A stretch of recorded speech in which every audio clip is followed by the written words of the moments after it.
Now this, Republican Senator Ron Johnson called out NBC's Chuck Todd yesterday on Meet the Press after the host pressed him on efforts to investigate the Biden family's shady foreign business dealings.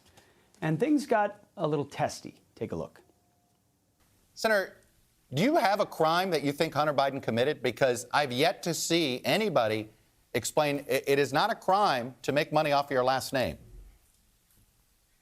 So, Chuck, you ought to read the Marco Polo report, where they detail all kinds of potential crimes. You know, Senator Grass and I certainly let me just stop you there. Potential. Potential is innuendo. About $30,000. That's why you do investigation. I mean, Chuck, is it a crime to be soliciting and purchasing prostitution in potentially European sex trafficking operations? Is that a crime? I'll take it at your word that you're ethically bothered by Hunter Biden. I'm curious, though. You seem to have a pattern. Are you not? I seem to have a pattern. I'm a journalist. I have to deal in facts. Are you not, Chuck, you know, part of the problem, and this is pretty obvious to anybody watching this, is you don't invite me on to interview me. You invite me on to argue with me. Look, you can go back on your partisan cable cocoon and talk about media bias all you want. I understand it's part of your identity. I'm a journalist. I'm above all this. I only deal in facts. And, you know, I haven't seen any evidence at all. I've been looking really hard for evidence of Hunter Biden. But, of course, anyone who has looked at the Biden family dealings with any sort of objectivity knows that there's a whole host of potential wrongdoings right out there in the open.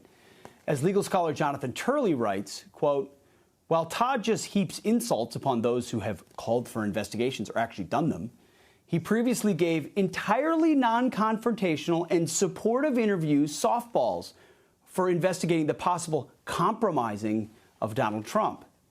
And adds about the Bidens, quote, on the influence peddling scandal, there are foreign transfers, gifts, and other matters that could prove criminal. But it gets even worse for Hunter, as we're now learning that he's actually fighting to prevent his daughter with ex-lover London Roberts from using his last name.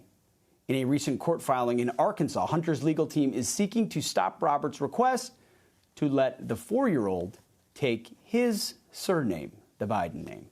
Here for reaction, Wisconsin Senator, the man himself, Ron Johnson. Senator, thanks for being here.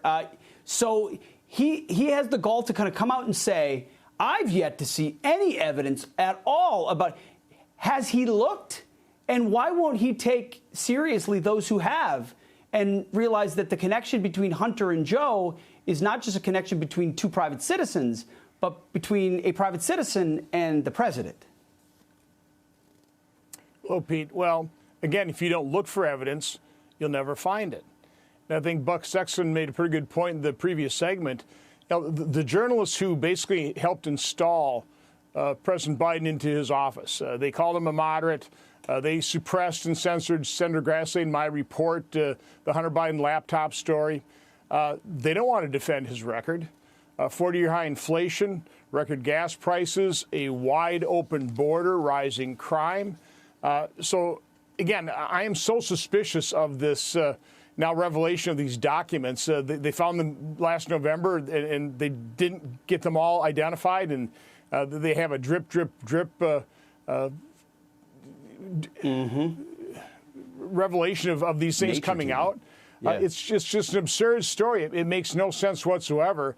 But again, the journalists don't want the egg on their face. They don't want to have to defend this president because his policies have been disastrous for this country. Suspicious that of who might have wanted these revelations to come out and the reason for that.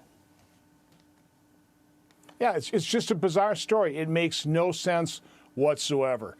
Again, if you were finding these documents, if you're working for the president, you'd go to the president, and if the president wanted to be up and on this thing and disclose it all, he would look in every nook and cranny. He'd find any possible classified document, and they would, release the story all at once.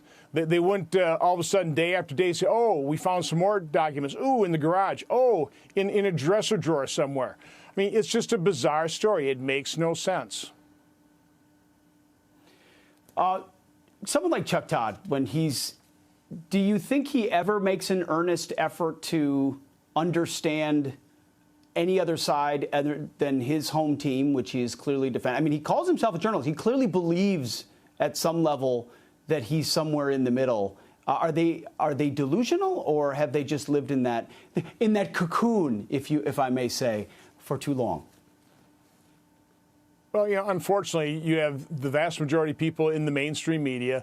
They're not journalists anymore. They're advocates for the Democrat Party. And so they see things from a completely biased and slanted view, the viewpoint of the left. And so, like so many other leftists, they don't believe that there's any other viewpoint that's valid.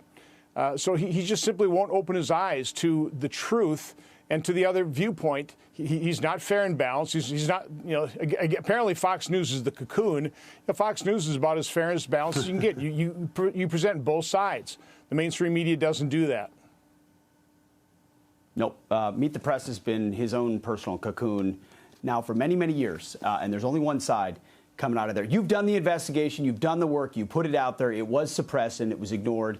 They're choosing to ignore it, but we appreciate all the work you're doing. Senator Ron Johnson, thanks for joining us. Hey, Sean Hannity here. Hey, click here to subscribe to Fox News YouTube page and catch our hottest interviews and most compelling analysis. You will not get it anywhere else.